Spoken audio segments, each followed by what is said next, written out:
नमस्कार, welcome back to my smart MP news. Madhya Pradesh की खबरों में आपका स्वागत है। जानेंगे मध्य प्रदेश की 20 महत्वपूर्ण छोटी एवं बड़ी खबर, एक एक कर बिल्कुल विस्तार से। उससे पहले अगर आप भी मध्य प्रदेश की खबरें रोजाना देखना पसंद करते हैं तो अभी इस चैनल को सब्सक्राइब करके अपने जिले का नाम कमेंट बॉक्स में जरूर लिखें। तो आइए चलते हैं खबरों की ओर।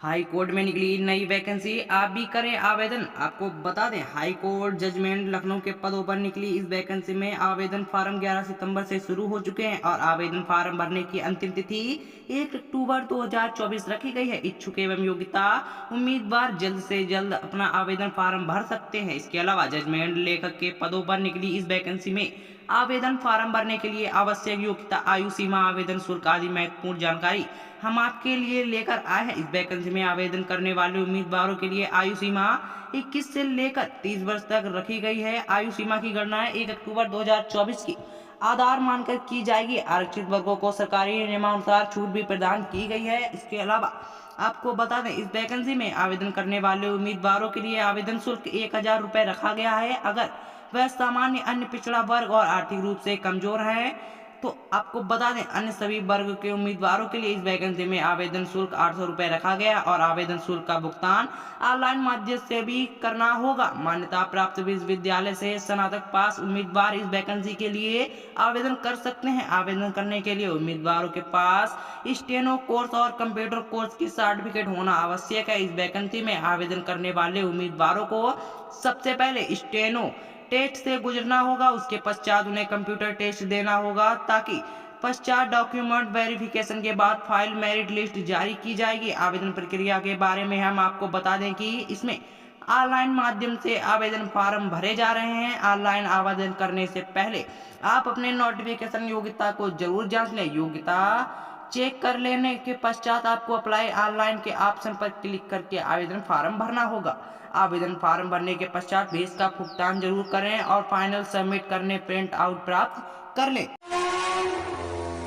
रेलवे में 3115 पदों पर वैकेंसी जारी है, ऑनलाइन करें आवेदन। आपको बता दें, भारतीय रेलवे की ओर से जारी की गई वैकेंसी ऑपरेटिव वैकेंसी और इसमें आवेदन करने वाले उम्मीदवारों को परीक्षा भी नहीं देनी होगी। अगर आप आवश्यकता योग्यता रखते हैं तो इस वैकेंसी में आवेदन डाल सकते हैं। रेलवे ऑपरेटिव वैकेंसी में आवेदन करने वाले सामान्य, अन्य पिछड़े वर्ग, आर्थिक रूप से कमजोर वर्ग के उम्मीदवारों को 100 रुपये आवेदन देना होगा। इस वैकेंसी में आवेदन करने के लिए अनुसूचित जनजाति और दिव्यांग उम्मीदवारों को आवेदन के शुल्क नहीं देना होगा। इन उम्मीदवारों के लिए आवेदन निःशुल्क रखा गया। इस ऑपरेटिव वैकेंसी में आवेदन करने वाले उम्मीदवारों को 15 वर्ष से 24 वर्ष की आयु सीमा के मध्य होना आवश्यक है। इसके अलावा ऑपरेटिव वैकेंसी में आवेदन करने वाले उम्मीदवार के लिए शैक्षणिक योग्यता 10वीं पास रखी गई है। साथ ही संबंधित ट्रेड में ITI डिप्लोमा भी मांगा गया। इस वैकेंसी में आवेदन करने वाले उम्मीदवारों का चयन बिना किसी परीक्षा के डायरेक्टर 10वीं कक्षा और ITI के प्रतिशत के आधार पर किया जाएगा। इस वैकेंसी में आवेदन करने से पहले उम्मीदवार सबसे पहले अधिकारी नोटिफिकेशन भली बात पढ़ लें। आवेदन करने का डायरेक्ट लिंक नीचे उपलब्ध करवा दिया गया है, जिसकी मदद से आप आवेदन फार्म भर सकते हैं। आवेदन फार्म ऑनलाइन माध्यम से मांगेगा। इसके लिए आपको केवल ऑनलाइन माध्यम से ही आवेदन फार्म भरना होगा। नीचे उपलब्ध करवाए गए लिंक में आवेदन फार्म के पश्चात आपका एक प्रिंट आउट आवश्यक प्राप्त कर लेना, ताकि भविष्य में काम आ सके। सीएम मोहन यादव की बड़ी घोषणा, प्रदेश में जल्द बनेंगे नए जिले। राज्य परिसीमन आयोग का हुआ गठन। आपको बता दें, मध्य प्रदेश के मुख्यमंत्री डॉक्टर मोहन यादव ने मंगलवार को एक बड़ी घोषणा करते हुए बताया कि प्रदेश में नए जिले बनने के राज्य परिसीमन आयोग का गठन कर दिया गया। आयोग की रिपोर्ट के आधार पर ही नए जिले बनाए जाएंगे। इसी रिपोर्ट के आधार पर बीना भी शामिल रहेगा। इन्होंने बताया कि इसके लिए शासकीय सदस्य भी बना दिए गए हैं और अब इसमें राजनीतिक सदस्यों की नियुक्ति भी शीघ्र की जाएगी। इसके अलावा आपको बता दें, अगर अभी तक वीडियो को लाइक नहीं किया तो लाइक कर दीजिए, साथ में चैनल को सब्सक्राइब कर दीजिए। मुख्यमंत्री डॉक्टर यादव ने बताया, बिना आयोजित विकास कार्यों के भूमि पूजन एवं लोकार्पण समारोह के दौरान कही। उन्होंने कहा कि छत्तीसगढ़ राज्य बनने के बाद मध्य प्रदेश के जिले और संभागों को दोबारा रचना करने की जरूरत पड़ गई है। बदली हुई आवश्यकताओं को देखते हुए नए जिले और संभाग बनाना होगा, जिसके लिए आज ही राज्य के परिसीमन आयोग का गठन कर शासकीय सदस्य नियुक्त कर दिए गए। भविष्य में नए जिले भी बनाए जाएंगे। आयोग की रिपोर्ट के आधार पर नए जिलों में बीना भी शामिल रहेगा। इन्होंने कहा इसके पूर्व सरकार थानों की सीमाओं को पूर्व निर्धारण कर चुकी है। मोहन सरकार का बड़ा एक्शन, एमपी में 1500 घरों पर चलेगा बुलडोजर, सामने आई वजह आपको बता दें। उज्जैन में वर्ष 2028 में लगने वाले सिंहस्थ कुंभ मेले से पहले इंदौर में 1500 घरों को तोड़ा जाएगा। यहां छिप्रा नदी के प्रदूषण मुक्त बनाने के लिए अभियान के तहत इंदौर में प्रशासन ने कान्हा और सरस्वती नदियों को जलग्रह क्षेत्र में कच्चे मकानों अतिक्रमण हटाने का फैसला किया। इस बारे में जानकारी देते हुए जिलाधिकारी आशीष सिंह ने बताया कि कान्हा और सरस्वती नदियों के जल ग्रहण क्षेत्र में जिन अतिक्रमणों की पहचान हुई है, पहले चरण में उनसे करीब 1500 कच्चे मकान हटाए जाएंगे। इसके अलावा इनमें से कुछ अतिक्रमणकर्ताओं को नोटिस भी दिए गए। सिंह ने कहा कि बारिश के चलते इन लोगों को स्थानांतरित किए जाने में थोड़ी देरी हुई है। अगले 5 से 10 दिनों में इन्हें स्थानांतरित करने का काम शुरू किया जाएगा। सिंह ने बताया कि राष्ट्रीय हरित अधिकरण और मध्य प्रदेश में हाईकोर्ट से पहले ही निर्देश दे चुके हैं कि कान्हा और सरस्वती के 30-30 मीटर के दायरे में अवैध निर्माण हटाया जाएगा।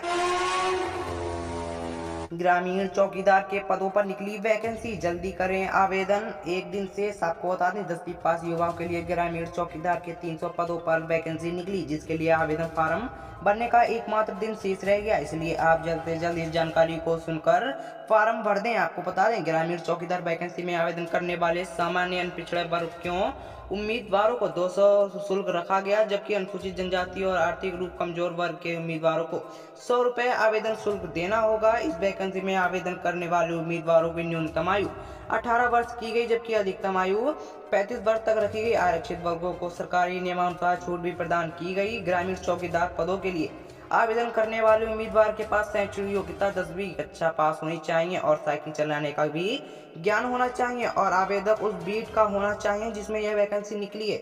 इसकी जानकारी आपको आधिकारिक नोटिफिकेशन में देख सकते हैं। वेतन की बात करें तो इस वैकेंसी में 1800 ग्रेड पे रखा गया। सैलरी 5200 से लेकर 20,200 रुपए तक रखी जाएगी। मध्य प्रदेश समेत इन राज्यों में बुलडोजर एक्शन पर लगेगी रोक, सुप्रीम कोर्ट आज करेगा इस मामले में सुनवाई। जमीयत उलाम ए हिंद अपनी अर्जी के जरिए सुप्रीम कोर्ट से आरोपियों के घरों पर सरकारी बुलडोजर चलाने पर रोक लगाने की गुहार की गई। सुप्रीम कोर्ट में दाखिल अर्जी यानी 5 सितंबर को सुनवाई होगी। जस्टिस भूषण में आज आरवाई अग्रवाल वाली पीठ मामले की सुनवाई करेगी। वरिष्ठ अधिवक्ता दुष्यंत दवे ने मामले की तत्काल सुनवाई की अर्जी लगाई। जस्टिस BR गवाई ने भी विश्वनाथ की पीठ ने दोपहर 2 बजे मामले की सुनवाई करेंगे। देश के कई राज्यों में प्रचलित बुलडोजर जस्टिस की सरकारी प्रवृत्ति पर रोक लगाने के लिए सुप्रीम कोर्ट ने दाखिल अर्जी पर आज यानी 5 सितंबर को सुनवाई की। जस्टिस भूषण और गवाई की अगुवाई वाली 2 सदस्यीय जजों को पीठ मामले की सुनवाई करेगी। जमीयत उलमा ए हिंद ने अपनी अर्जी के जरिए सुप्रीम कोर्ट से आरोपियों के घर पर लगाई सरकारी बुलडोजर चलाने पर रोक। वेदर सिस्टम एक्टिव होने पर मौसम पर फिर बड़ा अपडेट सामने आया। अपडेट मध्य प्रदेश के 14 जिलों में बारिश पर अलर्ट। आपको बता दें मध्य प्रदेश के कई जिलों में बारिश को लेकर मौसम विभाग का बड़ा अपडेट सामने आया। IMD की ओर से 9 सितंबर से अगले 3 से 4 दिनों तक MP के कई जिलों में बारिश पर अलर्ट जारी किया गया। इसके अलावा मौसम विभाग ने 14 जिलों में बारिश पर अलर्ट जारी किया। मौसम विभाग ने बारिश पर अलर्ट के बाद पुलिस प्रशासन भी एक्टिव मोड पर आ गई। मानसून के मौसम विभाग के पूर्वानुमान की बात माने तो उज्जैन, नीमच, नरसिंहपुर, धार, मंदसौर, सिवनी, डिंडोरी, छिंदवाड़ा, रतलाम, बालाघाट समेत 14 जिलों में बारिश पर अलर्ट जारी किया गया। वंदे भारत के बाद अब वंदे मेट्रो दोगुनी स्पीड, CM मोहन यादव ने बताया। कब होगी शुरुआत? आपको बता दें मध्य प्रदेश के मुख्यमंत्री मोहन यादव ने रविवार को कहा कि राज्य के शहरी क्षेत्रों में पब्लिक ट्रांसपोर्ट की सुविधाएं बढ़ाने के लिए वंदे मेट्रो परियोजना पर विचार किया जा रहा है। यादव ने कहा इंदौर में जारी विकास कार्यों की समीक्षा बैठक में शामिल होने के बाद कहा कि हम प्रदेश में पब्लिक ट्रांसपोर्ट को वंदे मेट्रो तक ले जाने की तैयारी कर रहे हैं। आइए जान लेते हैं उन्होंने इस बारे में क्या क्या जानकारी दी। इसके अलावा अगर अभी तक आप लोगों ने वीडियो को लाइक नहीं किया तो लाइक कर दीजिए, साथ में चैनल को भी सब्सक्राइब कर दीजिए। मध्य प्रदेश के CM मोहन यादव ने कहा कि मौजूद मेट्रो रेल अधिकतम 80 किलोमीटर प्रति घंटा की रफ्तार से दौड़ सकती, जबकि पहले बिना बार्डर गेज लाइन पर चलने वाली वंदे मेट्रो 160 किलोमीटर प्रति घंटा तक की रफ्तार हासिल कर सकती है। उन्होंने भरोसा दिलाया कि उज्जैन में वर्ष 2028 में लगने वाले सिंहस्थ कुंभ मेले से पहले इस शहर को इंदौर के साथ मेट्रो रेल के जरिए जोड़ दिया जाएगा। एमपी के निर्माणाधीन मंदिर में बड़ा हादसा, किसी का कटा हाथ, किसी की पसली टूटी, एक की दर्दनाक हुई मौत। आपको बता दें, मध्य प्रदेश के खरगोन में बड़ा हादसा हो गया। यहाँ एक निर्माणाधीन मंदिर का गुंबद गिरने से एक की मौत हो गई, जबकि 5 लोग घायल हो गए। जान गंवाने वाला शख्स ठेकेदार बताया जा रहा है। 5 मजदूर घायल हो गए। पुलिस ने बताया कि घटना बिस्टान पुलिस थाना क्षेत्र के अंतर्गवा मोरगवा गांव से दोपहर की है। आपको बता दें, बिस्टान पुलिस थाना प्रभारी आईएस मुजालदे ने कहा कि निर्माणाधीन मंदिर के गुंबद गिर गया, जिससे 35 साल के ठेकेदार दिनेश की मौत हो गई और 5 मजदूर घायल हो गए। इनमें से कुछ हालात गंभीर। उन्होंने बताया कि एक खंभा कमजोर, जिसकी वजह से गुंबद गिर गया। हादसे की जानकारी मिलते ही गांव वाले तुरंत बचाव के लिए पहुंचे, उन्हें अस्पताल में भर्ती कराया।